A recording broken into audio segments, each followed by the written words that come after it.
You noticed early on that something was off about the way he presented himself to the world. It wasn't a visible mistake, nor was it an outright lie. It was an absence, a subtle gap between what his eyes conveyed and what his gestures supported. He was always skilled at hiding. He crafted a stern facade, a well-sculpted mask filled with calculated expressions, the smile at the right moment, the voice that calmed, the silence that seemed prudent. But inside him was a turmoil, an accumulated pain, a story that no one was permitted to touch. And you, perhaps without realizing it at first, became ensnared in this theater, not because you were naive, but because every human being desires to trust, and trust creates a dangerous space. It feeds more on hope than on reality. You hoped that he was what he appeared to be.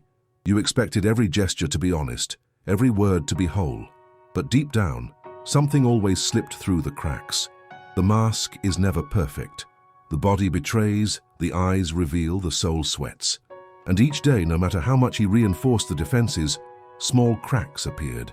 Maybe you noticed them in distant gazes. Maybe you noticed them in the fatigue he couldn't hide when he thought no one was watching. Or perhaps it was in those long pauses when his speech halted before it could finish. Yet you remained silent. You too wore your own mask to avoid confronting the reality of his mask, because seeing the deception hurts.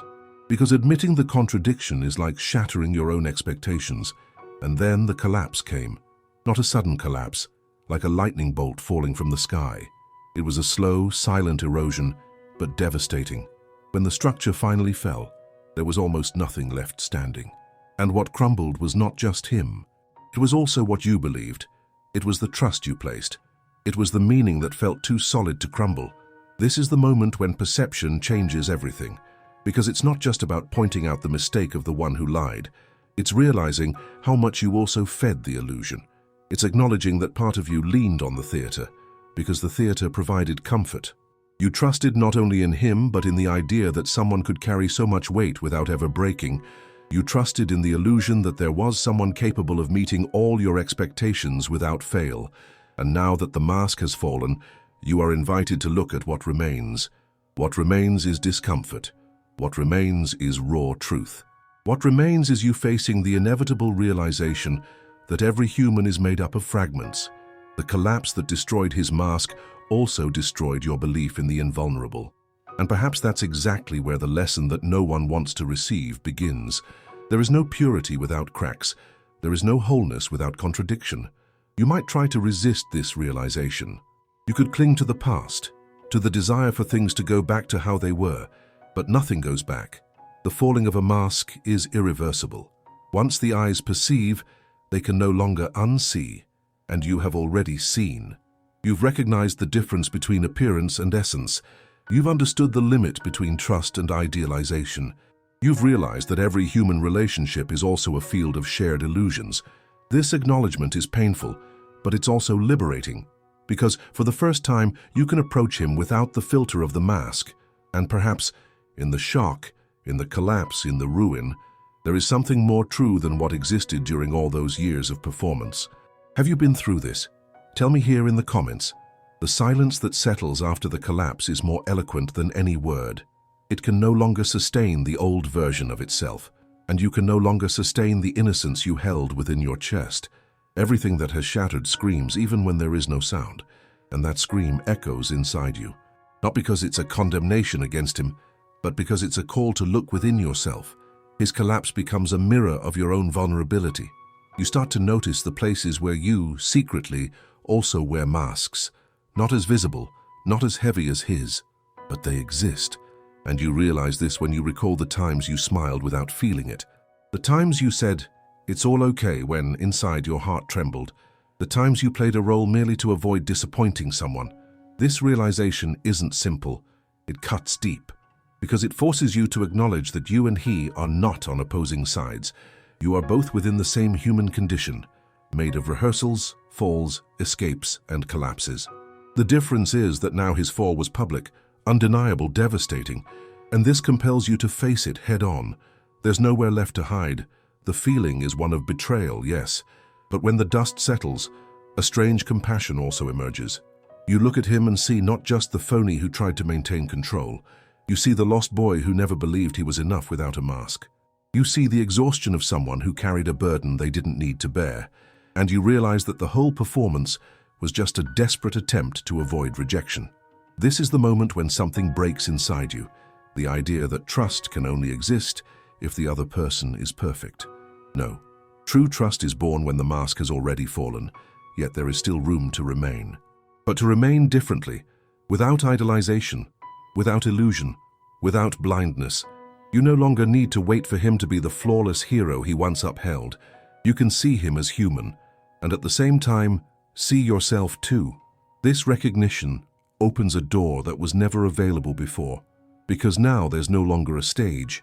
There's only the bare ground, the ruins, the fragments, and in the fragments something begins to shine, the raw truth. Perhaps this is what scares us the most. The truth isn't pretty at first. It's uncomfortable, harsh, even humiliating, but it's real. And within the real, there's a kind of solidity that no mask can provide. Have you noticed how after a collapse, your vision becomes clearer? Things that seemed invisible become evident. The gestures, the silences, the intentions, everything takes shape. It's as if the fall has stripped away the fog that clouded your perception. And even though it hurts, this clarity is what allows you to rebuild. Not in the same way, never in the same way, but in a more integral, more conscious, more rooted manner in reality. What you do with this now is what really matters, because in the face of ruin, there are always two paths. Either you choose to harden and live in bitterness, or you choose to learn and transform the wound into a portal. You know which path is calling to you at this moment, even if it still hurts to admit it. Does this make sense to you so far? Write yes down below. The open wound doesn't disappear overnight. It pulses, burns, insists on reminding you that something has broken. And even when you try to ignore it, the body knows. The mind returns. The heart insists on revisiting the scene of the fall. It's there, stripped of its character. No script, no control. No artificial strength it used to display. And you, facing this, don't know if you feel anger, compassion, or just emptiness. This mix of emotions is proof that you've been touched in a deeper place than you imagined. It's not just about it. It's about the relationship between you and the truth. Its fall forced you to realize how much you were also fleeing from your own truth. It's uncomfortable to admit this, but every time you believed in the mask, it was also because you wanted to believe, because it was easier to coexist with the illusion than to face the harshness of reality. You wanted him to be stable, reliable, invincible, and deep down that desire concealed your own need for security. When the mask fell, your security crumbled too. And that's why it hurts so much. It wasn't just him who fell, it was also the part of you that relied on his image. This realization is hard, but it's also liberating, because now you can see with clear eyes, without projections, without fantasies, without placing the burden of your expectations onto someone else. He is no longer the character. He is just him. With flaws, with contradictions, with fears. And you are just you, without the need to be an accomplice to the illusion, without the obligation to pretend you didn't see the cracks. In this space, something new can be born. It's not the rebirth of old trust. That died along with the mask. It's the birth of a rarer trust built not on appearances, but on exposed vulnerability. And here's the twist that few notice. Sometimes ruin is the only path to authenticity, because only when everything collapses do we see what endures. Do you remember the times you thought you couldn't bear to see the truth? Yet here you are, breathing, feeling, realizing. You not only endured, but you are now more aware than ever. This is the hidden power in collapse. It destroys, but it also awakens. It takes away, but it also gives back. It exposes, but it also purifies. And as you watch the shattered pieces around you, you begin to notice something surprising. The mask was beautiful, but it was heavy. The character impressed, but it suffocated. Now that everything has crumbled, there's lightness in the air. There's a new, raw but true space. You feel you can breathe differently, no longer burdened by sustaining a false story, not for him, not for you.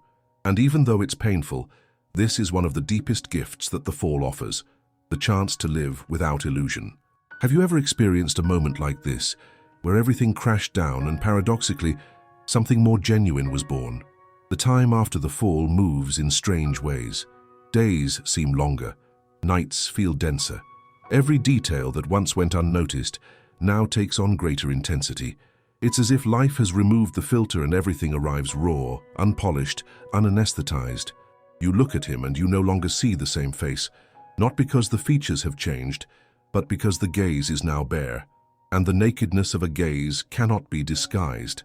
It carries the pain of someone who can no longer pretend, and also the exhaustion of someone who has fought against themselves for far too long.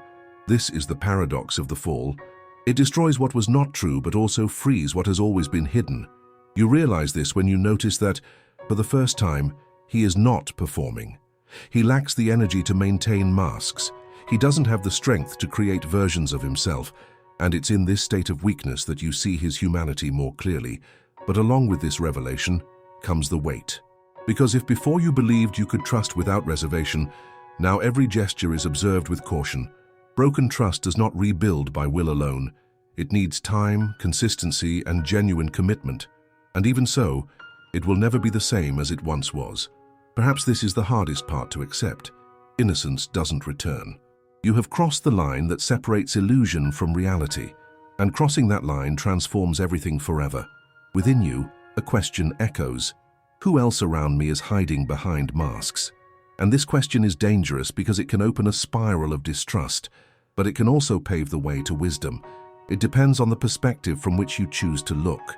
If you choose to look through the wound, you will see only deceit in every face. If you choose to look with clarity, you will see the vulnerability that connects us all. The perception that is emerging now is sharper, deeper. You no longer settle for superficialities. You demand truth even when it hurts. And that changes everything. It changes the way you listen. It changes the way you observe. It changes the way you give yourself. You start to notice the smallest details, the tone of voice that reveals fear, the involuntary gesture that shows insecurity, the heavy silence that screams louder than words. Perception expands and nothing goes unnoticed. This can be tiring, but it is also a gift, because now you are no longer easily deceived. Now your soul recognizes what is real even before your mind understands. And in this process, a new question begins to emerge. If he fell because he was wearing a mask, what masks do I still insist on carrying? This question is more troubling than any external revelation, because his fall also exposes your own internal structure. And perhaps that is the greatest gift he unintentionally offered you. Have you ever noticed that often the other person falls so that you can awaken? This is one of the most painful mysteries of life, but it is also one of the most transformative. If this resonated with you, comment, "I needed to hear this." You still feel the ground is unstable. Even as time moves forward, the memory of the collapse remains fresh. Images return, sounds echo, phrases repeat in your mind like an impossible-to-silence echo. And every time this happens, a part of you wonders if you will ever be able to trust again. He, in front of you, no longer tries to justify himself. Perhaps because he knows there aren't enough words to sew together what has torn apart. Perhaps because deep down, he recognizes that the fall was inevitable. There was no way to sustain a role that did not belong to him forever. And here you begin to realize something crucial. No one can live behind a mask for long. Sooner or later, the internal pressure will explode. And when it explodes, it doesn't just destroy those who wore the mask. It also destroys those who believed in it. This understanding doesn't come as theory. It comes as a scar. You feel it in your body. You feel it in your heart. You feel it in your soul. It's the mark of experience, and experience is something that can't be erased. But the scar is also proof of survival. You are here. You breathed through the collapse. You endured the pain, and even though the world is no longer the same, you discovered that you were stronger than you thought. This is the beginning of reconstruction. Not because everything goes back to how it was, that never happens, but because now you can choose a different path. A path where truth, even if painful, is worth more than any facade. You realize that trust doesn't have to be blind. It can be conscious. It can be built with maturity, with open eyes, with an understanding of what it means to be human.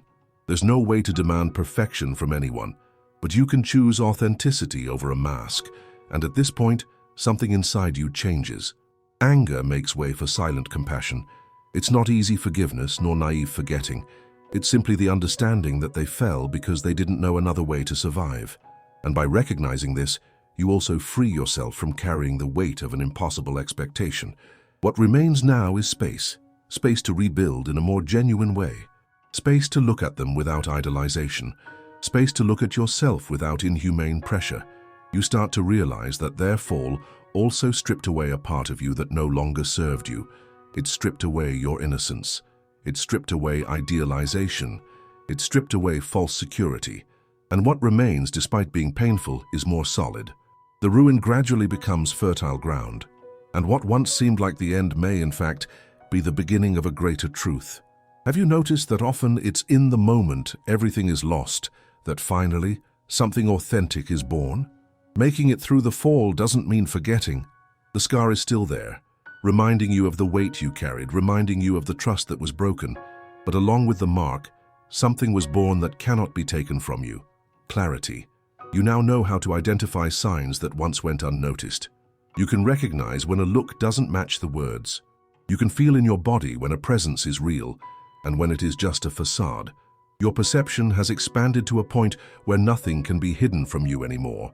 And this clarity is not just a shield, it is also a key, because it opens doors to true connections, more authentic relationships, conversations that don't require pretense. You become someone who invites others to step out of their masks purely through the way you look, the way you listen, the way you exist. He fell.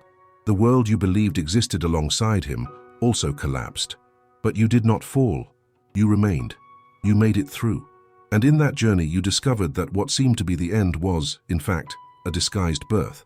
This is the part no one usually tells. When the mask crumbles, the chance for a true encounter is born.